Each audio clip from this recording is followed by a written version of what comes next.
Kanina kasi puro mataas naman dito sa akin. Para si Kylie, ano na ako. Okay yun. Parang pagbili, nasabi ko siya pag-smash. Hindi makakaganyan mamaya. Hindi makakaganyan mamaya.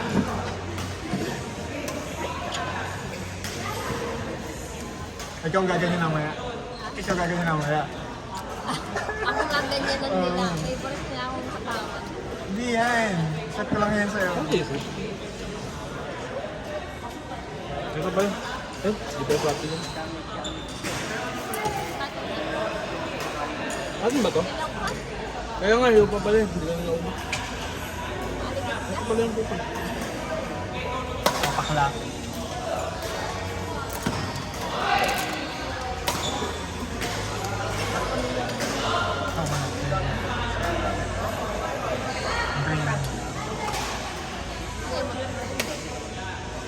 Parang magabal ka din. Parang ito kasi magaling ito maglaro. Ganyan may lato. Magaling naman ito. Nung nakapartner ko, nilaman ako ng lupa.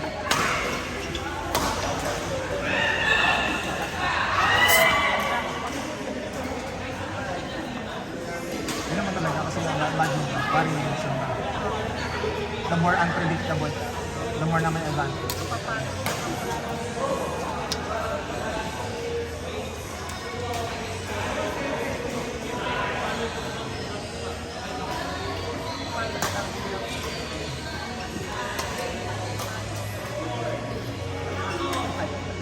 Pasok. Kasi pumalo.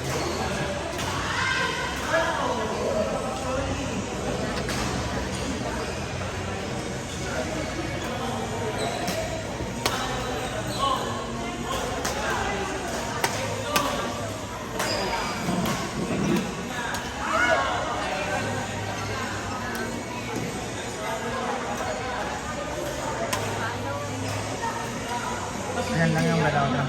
Hindi masyadong mabilis. Kalma lang. Hindi ka nagkamadali. Yan. Tama yan. Hindi kalma lang talaga muna.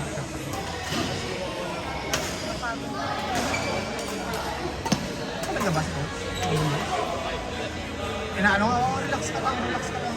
Relax ka lang, nagaga ka. Mahahabol mo yan, mabilis ka naman.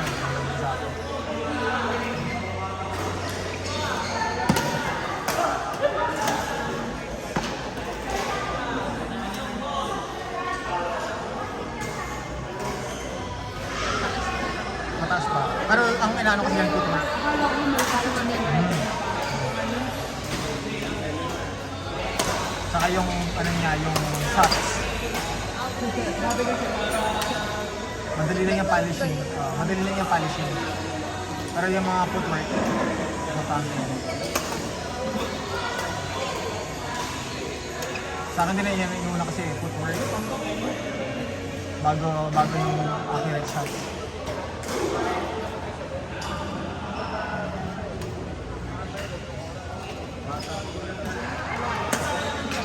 Right, ang bilis mo na.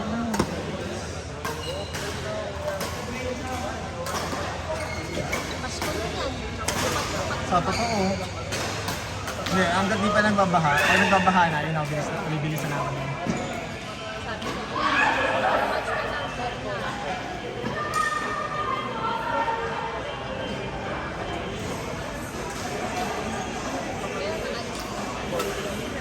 Pa Taiwan? June. June pa naman. June 10. June 9. Flight namin June. 1 week. 1 week, balik na namin June 17. Kaya nag-ipon na ako eh. Bibili ako ng in-check lang. Yan.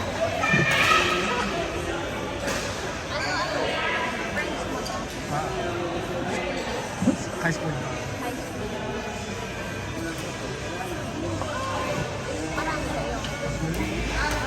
Pero po rin yung bilhin. Maliliit, makakunti lang yung group. Yung circle ko. Marami akong grupo, pero maliliit.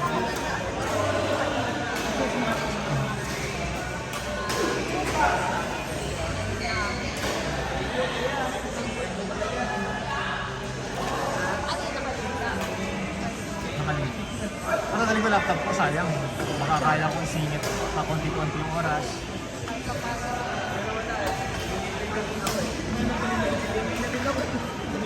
So, bubili na ano nga kasi nakaprepare na pera ko na pambili ng raketa. Taiwan yun eh. Parang bibili ako ng ano, isang raketa lang. Bigyan akong hindi naman kaya ng budget ko. Bakit na lang?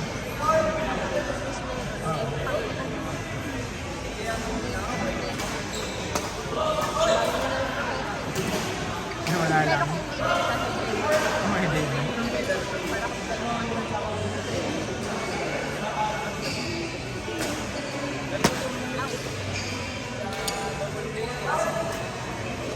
Wala. May nag-iisipan ko kasi parang dami ng raketa.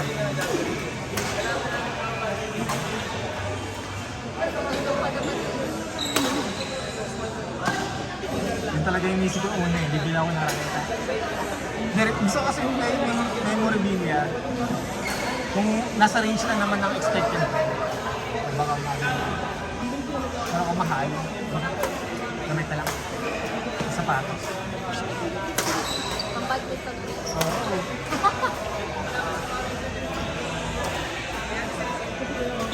Pang height? Paano ko babalik ng mail mo? Ay, no, ewan ko, nasa Boracay niya yan.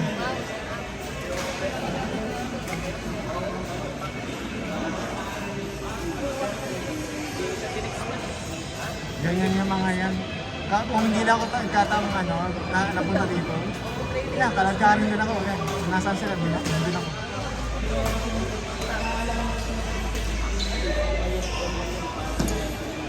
Ito ang pinakabala sa mga Isang friend namin ano, babae. Oo, mga atik yan. Oo. mas nag-aalala. Dates muna kami. Guys, available sa ganito. Pag nag-yes na gano'n na, okay, pag na-flat na lang, book na yan. Accommodation siya na rin. Gusto niya yan, nanonood siya ng mga TikTok videos, nag-aaral siya. Kaya kami nasa ano kami, tour, parang, taga dito ka ba? Tourist guide. Sabi, first time pa lang dito. Nasa Vietnam kami, kabisado niya. So, may kainan dito eh. Yung palengke, alam niya kung saan bibili ng mga ano. Research niya. Oo, na-research niya na. Pwede dito lang Ang laki talaga, kaya high ka na lang. Bayad ka na lang. Oo, bakit yun lang pag Pati SIM card namin, mga ano, siya nag-aayos lahat. Bukon na ba kasi kailangan natin ng ganito. Pero ganun. hindi pa yung mother. Kaya pero tawag naman sa kanya, mother. Mother! Oo. Siya nag-decide kunwari, ano, tinatamad kami, mga ganyan sa itinerary. Guys, pag na-miss natin to, magkano yung ano? Hindi natin mariribook. Sige, laban, mother. Oo, energy, guys. Oo, ganyan siya. Energy, guys. Kaya natin to. Kasi talagang pag siya siksik talaga, non-stop yung ano, pagbaba namin ng bundok, sakay agad ng ganito, punta sa ganito. Ay, hindi niya alam na may purifies ako na nakalimutan niya, na may purifies ako. Ay, nakabook na yung mga ano, yung mga rides sa Vietnam. Labo na lang, Bye-bye, ate.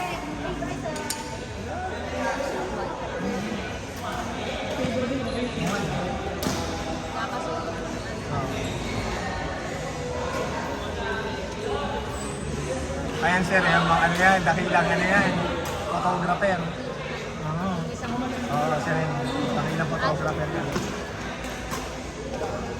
Kasama na yun. Oo, kasama eh, dito. Pero sa pictures, wala ka ng problemahin. May tagadala ng camera, yan, ng shots mo. Nasa GC. Matik yan kapag may magandang ano, matik yan. Post ka na lang.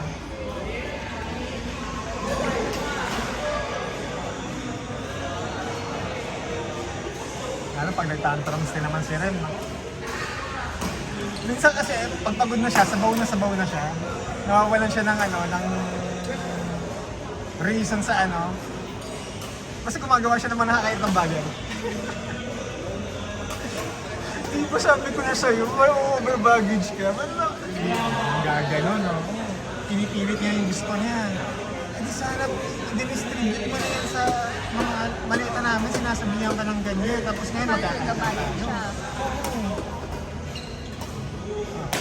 Yung nakaraan, ganyan din siya.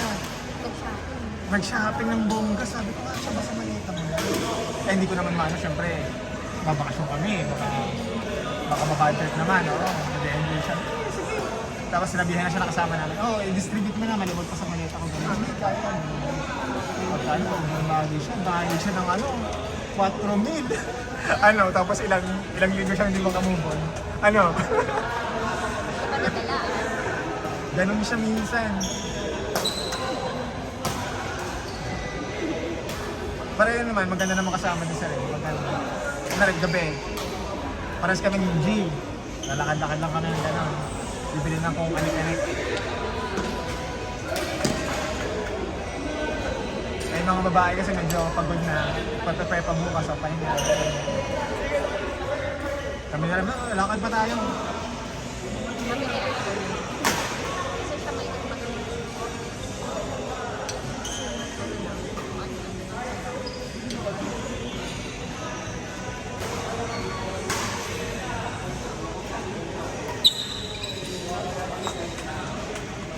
Grabe sa Vietnam, nang paglabas namin ng gabi, katabi namin yung Beer District.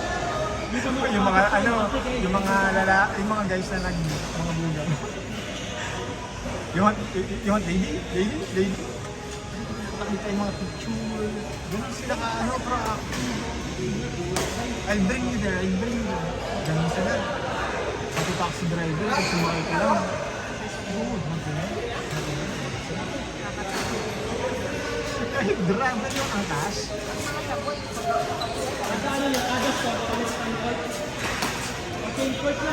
Iba yung isang taxi driver. Kasi kami lang.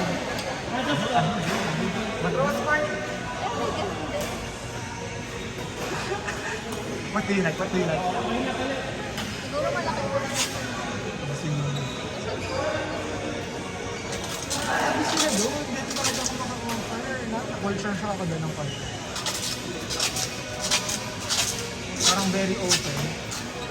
So kaya pag mga ganun sa Beer District sa Vietnam, napunta ka, huwag yung makikita yung contact sa mga ganun.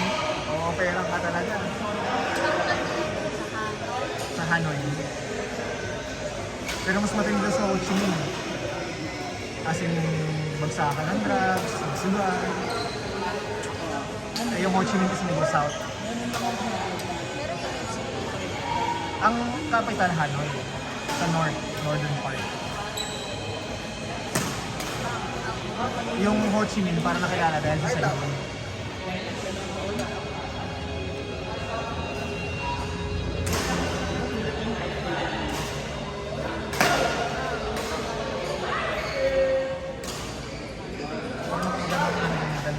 Matutuwa ka doon. Nature ang Vietnam yun. Hanap pa tayo sis. Nature, temple, mamis ka. Ang mas...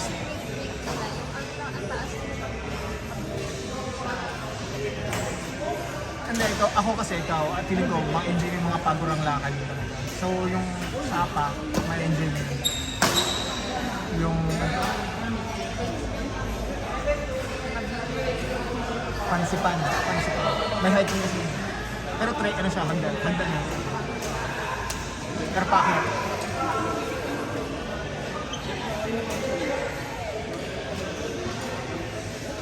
Para magugulat ka, mayroong wifi may data. Oh. Mura pagkain doon kung di ka naman magatos. Mura pagkain dyan. Oh.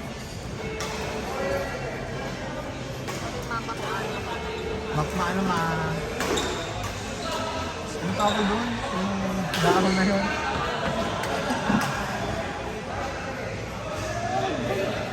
Kalimutan ko. Basta may distinct na lasa, may distinct na amoy.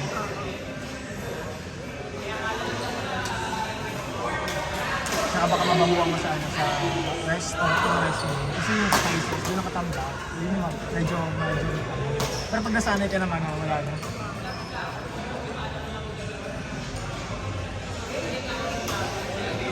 Pero nung unang bagsak namin doon sa resto, parang, nasimusun pa. Pero spices yun, hindi naman yung mga tao. Ang ano kasi nila, very communal. Paano sila mag-prep? Sa labas sila nag-bubus ng mga ingredients. Tapos ang bilhin nila tumambay sa tapat ng sa labas. Lalakad lang sila ng upo. Makakatala lang ng sunflower seeds. Sa sapa. Modern pa yan, parang 5 hours mulahan. Yan pa, muntik na kami malit sa bus papuntang Sapa. So ang diskarte ni Ma'am Shi, si Mother. Son, mag-angkas ka. Punta ka na doon sa may terminal para hindi tayo iwanan. Kasi sila baka, ang traffic kasi talaga lala. Hindi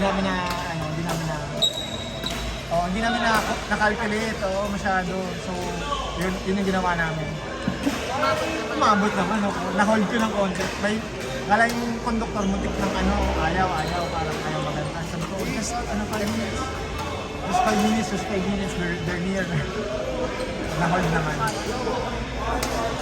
Hindi ba, bubuk kami ng iba pang ticket. Pamahal pa kami, nakabook na eh.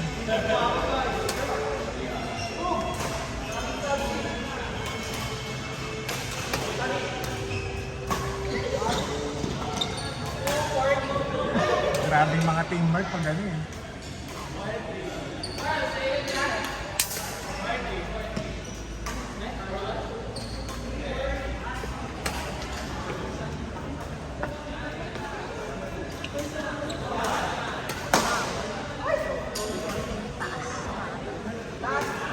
Hindi ka sumasama kala Chang sa pag nag-ano sila.